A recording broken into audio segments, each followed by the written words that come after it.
3월 1일 월요일 오늘의 말씀 큐티입니다. 본문은 역대상 13장 9절에서 14절입니다. 그러나 그들이 기돈의 타작마당에 이르렀을 때 수레를 끌던 소들이 갑자기 뛰었습니다.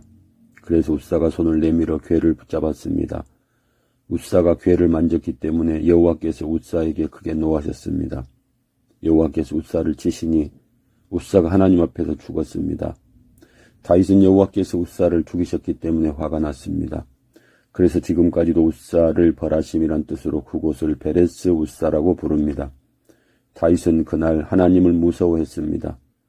다윗은 어떻게 하나님의 궤를 내가 있는 곳으로 옮길 수 있겠느냐라고 말했습니다. 그래서 다윗은 하나님의 궤를 예루살렘으로 옮기지 않고 가드 사람 오벳 에돔의 집으로 옮겼습니다. 하나님의 궤는 오벳 에돔의 집에 3달 동안 머물러 있었습니다. 여호와께서 오벳 에돔과 그의 온 집안에 복을 주셨습니다. 아멘. 다윗이 하나님의 궤를 모셔오는 중에 비극이 일어나게 됩니다. 율법에 의하면 언약궤는 이동할 때 고앗 자손이 어깨에 메고 옮겨야 함을 교훈했습니다. 그런데 본문에 보면 수레에 끌고 가게 됩니다. 끌고 가는데 소들이 뛰게 되자 법궤가 흔들리고, 그래서 웃사가 손을 내밀어서 그 법궤를 붙들게 되는데, 이로 인해 웃사는 하나님의 진노로 말미암아 하나님 앞에서 죽게 되는 이런 사건이 기록이 되어 있습니다. 다윗은 법궤를 예루살렘으로 옮긴다라고 하는, 그래서 하나님과 함께 한다고 하는 이런 의도는 좋았지만 어떻게 옮겨야 할까 하는 것에 대해서는 몰랐다라고 하는 사실입니다. 그래서 우리가 무엇을 하든지 하나님이 원하시는 뜻을 따라서 하나님 마음을 알아서 순종하는 것이 얼마나 중요한가 하는 것들을 알 수 있습니다. 그래서 다윗은 어떻게 내가 법궤를 옮길 수 있겠느냐, 옮기지 못하고 가드 사람 오벳 에돔의 집으로 그 법궤를 옮겨 놓게 됩니다. 그런데 14절에 보면 3달 동안 오벳 에돔의 집에 있었는데 하나님의 궤가 이로 말미암아 오벳 에돔과 그의 온 집안에 복을 받는 이런 모습들을 다윗이 보게 됩니다. 다윗은